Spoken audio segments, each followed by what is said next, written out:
সকাল থেকে ওরা না ধোঁয়াদার রোদ উঠেছে, ধোঁয়াদার, চকচক করছে গরমকালের মতো। আজ 4 দিন পর আমি আবার ক্যামেরার সামনে। এই কদিন রিম্পারা ওখানে লখনৌতে ছিল আর আমার এখানে, আমি প্রচুর ব্যস্ততার মধ্যে ছিলাম। মানে 3 ঘন্টা, হয়তো 4 থেকে 5 ঘন্টা ঘুমানোরও সময় পেয়েছি, এরকম এতটাই ব্যস্ততার মধ্যে ছিলাম। আর রিম্পারা খুব আনন্দ করেছে, আমি ব্লগে দেখছি, আমারও ভালো লাগছে খুব। আর চলো, good morning everyone, welcome back to the channel to a new blog. আশা করি সবাই সুস্থ আছো, ভালো আছো, স্বাভাবিক আছো। আমি রিম্পাও জাস্ট ফাটাফাটি আছি, রিম্পা ফাটাফাটি আছে, তাই না? এই যে চা বানিয়েছে, আর আমি তো এখন বেরোবো দোকানে। রোববার, কোনো শান্তি নেই, ছুটি নেই জীবনে আর কি। দোকানে যাবো, ওই সেকেন্ড হাফে বন্ধ থাকবে আজকে। তখন দেখি আজকে কি গো, আজকে কি প্ল্যান? No plan? আচ্ছা আচ্ছা, তো নো প্ল্যান, নো প্ল্যান।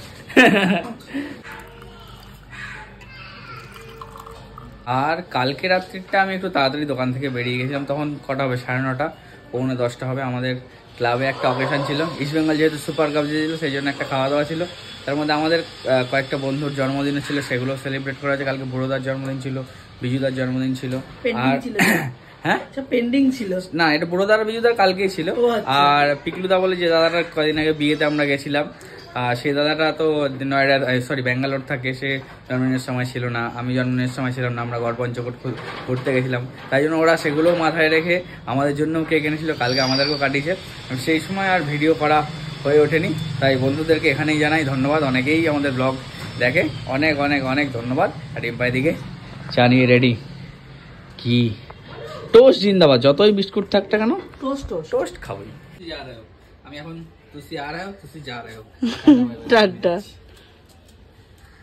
স্নান টান কমপ্লিট করে এই ঘরে এলাম। এবার যাব ঠাকুর ঘরে পুজো দিতে। অনেকদিন নিজের হাতে পুজো দিইনি, পুজো তো আমিই দিই। আমি যখন থাকি না তখন মাম্মাম দেয়, তো এতদিন মাম্মাম দিয়েছে, আমি 4-5 দিন ছিলাম না। আজকে আমি ঠাকুর ঘরে যাবো, অনেকদিন বাদে পুজো টুজো দিই। তারপর কুট্টি এলে লাঞ্চ করবো, করার পর আজকে আবার একটুখানি সৌহার্দ্যতা অর্পিতির বাড়ি যেতে হবে, একটু দরকার আছে। তো 10 দিনের মধ্যেই সোয়ানকোট শিফট হয়ে যাবে। আমার বাড়ির এত কাছে থাকবে না, যেখানে আমি 10 মিনিট ওদের বাড়ি পৌঁছে যেতাম, সেটা এখন অনেক দূর হয়েছে। সেদিন আমি অর্পিতিকে এটাই বলছিলাম, অর্পিতি বলছে তাতে কি হয়েছে, যখনই আমাদেরও ইচ্ছা হবে তোদেরও ইচ্ছা হবে সঙ্গে সঙ্গে চলে আসবি, বেশিক্ষণ তো না, নিউ টাউন কতক্ষণ। আর বললাম যাই হোক, এখান থেকে যে 10 মিনিটের ডিস্টেন্স, সেটা তো আধা ঘন্টা লাগবে না যেতে বাড়ির থেকে। যাই হোক, ওরা একটা নতুন জার্নি স্টার্ট করতে যাচ্ছে, নতুন ফ্ল্যাটে শিফট করছে। খুব খুব ভালো থাকুক সবাই, এটুকুই চাইবো। আর ওরা আমাদের খুব কাছে, তাই জন্য এটাই প্রে করবো যেন সব কিছু ভালো থাকে। এবার বিকালের দিকে একবার ওদের ওখানে যেতে হবে। তারপর আমি কুট্টি, দাদা, দিদি সবাই মিলে একটু সোয়ানকোট যাবো।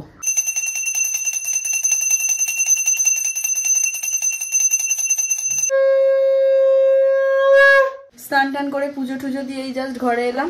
আর এখানে আমার বসিয়েছি একটু কুলেখাড়া পাতার, মানে জুসটা যেটা বানাই আর কি, জলটা ওইটা বানানোর জন্য এই যে কুলেখাড়া পাতা বসিয়েছি, এখনো এতটা আছে। এই জাস্ট এলাম, অনেক দুপুর গড়িয়ে দেখো বিকেল হতে চলেছে। আজকে রোববার, এমনি দোকান বন্ধ করতে দেরি হয়, তাই জন্য এসে না ফ্রেশ হয়ে নিলাম, হাত মুখ ধুয়ে নিলাম ভালো করে, লাঞ্চটা সেরে নেবো। আর রিম্পা ওদিকে বসেও পড়েছে, টুকুর টুকুর খা রহে হো, টুকুর টুকুর খা রহে হো। ভাত আছে, উচ্ছে আলু চচ্চড়ি আছে। হ্যাঁ, আর এটা হচ্ছে কড়াইশুটির শাক, হয় না, কড়াইশুটির শাকের একটা মানে চচ্চড়ি, আর ফুলকপি আলু দিয়ে মাছের ঝোল। ফুলকপি আলু দিয়ে মাছের ঝোল হেভি লাগে আমার। গুড ইভিনিং, এখন ঘড়ির সময় প্রায় 7:40। আর খাওয়া দাওয়া করে স্নান টান পরে কোনো ন্যাপ ট্যাপ না, ডাইরেক্ট একটা ঘুম মেরেছিলাম। কারণ রিম্পা যে কদিন ছিল না এখানে, লখনৌ ছিল আর কি, আমার প্রচুর প্রচুর খাটাখাটি নিয়ে গেছে। রাত্রেবেলা ওরকম 12:30 1টায় বাড়ি এসে খাওয়া দাওয়া করে শুধু শুধু প্রতিদিন 2:30 3টে বেজে যাচ্ছিলো। তারপর সেই মানে 3টায় ঘুমিয়ে 7টা 7:30টার মধ্যে উঠছিলাম, মনে হয় 4 ঘন্টা 4.5 ঘন্টা, ম্যাক্সিমাম 5 ঘন্টা ঘুম হচ্ছিলো। সেই রেস্টটা তো থেকেই ছিল, সেইটা আজকে কিছুটা মেকআপ করলাম। 2 ঘন্টা মতো একদম টানা ঘুমিয়েছি, ওপরে কোনো হুশ আমার ছিল না। রিম্পা চাতক পাখির মতো আমার দিকে তাকিয়ে বসেছিল আর আমি ঘুমাচ্ছিলাম। চলো যাও, বাদ দাও, এখন আমরা যাবো হচ্ছে একটু সোয়ানকোটে। সোয়ানকোটে সকালবেলায় ফোন করেছিল, কিছু দরকার আছে বলছিল, কিছু কাজ বাজ আছে বলছিল। বলছে ভাই আসতে পারবি? আমি বললাম সকালে তো আমার হবে না, বেলা রাত্রে আসতে পারবো, রাত্রে দোকান বন্ধ থাকবে, ফাঁকা থাকবো। তাই বলেছিলাম ঠিক আছে আমরা জাস্ট যাবো, দেখি কি টুকটাক কাজ আছে বলছিল, সেগুলো সারবো, সেটা তারপর আবার ফিরে আসবো। সুন্দর ব্রিজটা লাইট দিয়ে সাজিয়েছে, দেখো কি ভালো লাগছে না, দূর থেকে তো আরো বেশি সুন্দর লাগছে।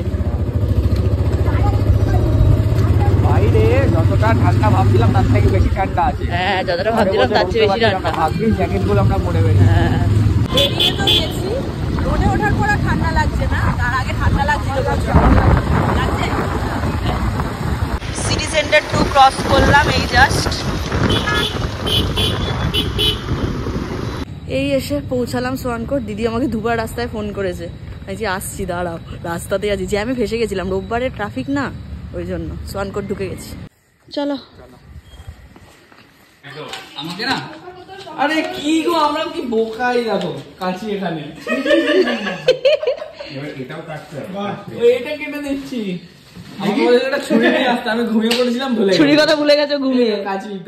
কাজের ভাগে ভাগে চলছে, এই জন্য নিয়ে নিয়েছি। আচ্ছা চাটা কি হবে? দেখো টাটা করলে আমার হাতে চা হলো না। হ্যাঁ সুতলি বোম দিচ্ছে, এসব খাচ্ছে বেশি, কাজ করছে কম।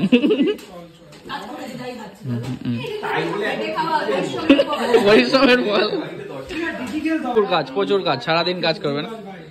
বাজে কটা বাজে কুটি? ঘড়িতে বাজে 10:05। যতটুকু হলো, মেন কিছুই হয়নি, কালকেই মেন দিদি দাদাদের কাজ রয়েছে, প্রচুর কাজ, অনেক কাজ বাকি। একটা শিফটিং বাবা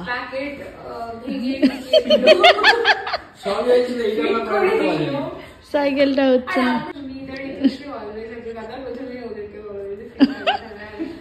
না, না ওরকম কোনো ব্যাপার না, আমরা তো আছি সবসময়। এটাই যা একটু দূরে চলে এসছে, মাঝে মাঝে দেখা করতে হলে আমাদের হেলমেট ফেলমেট নিয়ে 10-15 মিনিট আছে সেখানে, এখানে 36 মিনিট দেখাচ্ছিল ঘুম। এবারে তোমার বাড়ির দিকে আবার আস্তে আস্তে একটু বাদে বেরোবো, বেরিয়ে আমরা তো বাইক নিয়ে এসেছি, বাইকে আমরা বেরিয়ে যাবো, দিদিরা গাড়ি নিয়ে এসছে, গাড়িতে বেরোবে। দাদারাও বেরোলো, আমাদের বলছে তোরা বাইকটা রেখে ওদের সাথে যাওয়ার জন্য গাড়ি করে। বাইকটাকে নিয়ে যাবে তাহলে, চলো বসো বাড়ি যাই। আমরা একটুখানি রুটি একটু পনির খাওয়ার আমার ইচ্ছা হয়েছে, রুটি পনির খাবার, মা বাবার রুটি নিয়ে যেতে হবে। দেখো শিশির পড়েছে, দেখো জ্যাকেটটা নিয়ে বেরিয়েছিলাম, বাইরে ঠান্ডা দেখেছো? হ্যাঁ সিসি2 কি বন্ধ হয়ে গেছে গো? হ্যাঁ এখন অনেকটা রাত্রি হয়ে গেছে, বন্ধ হয়ে গেছে না, তাহলে বাইরেটা খোলা থাকবে, হ্যাঁ ভিতরটা বন্ধ হয়ে গেছে। ওয়াও চাইনা ওয়াও মোমো এটা খোলা থাকবে।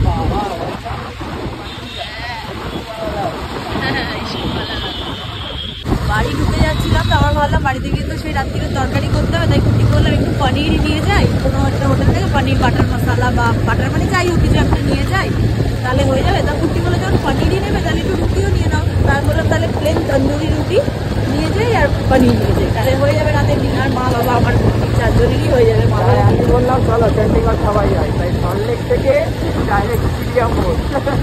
আর তার চেয়ে বড় কথা হচ্ছে মাম্মা বলছিল রাতে তরকারি করবে, আমি আবার ফোন করে বলে দিলাম তোমাদের তরকারি করতে হবে না, একবারে পনির নিয়ে যাচ্ছি। একটু চা বলো, আগে চা খাই দুজনে 1 কাপ করে, সন্ধ্যে যে বিকেলে চা হয়নি।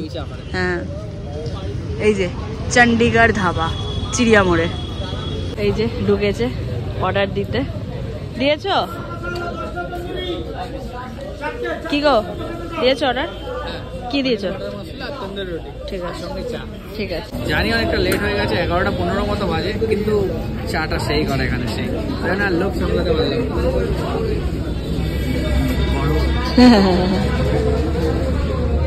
তোমার কি খাওয়া শেষ হচ্ছে না? এদের গজাটাও হেভি বানায়, হ্যাঁ গজাটাও হেভি বানায়, আমার খিদে পেয়ে গেছে।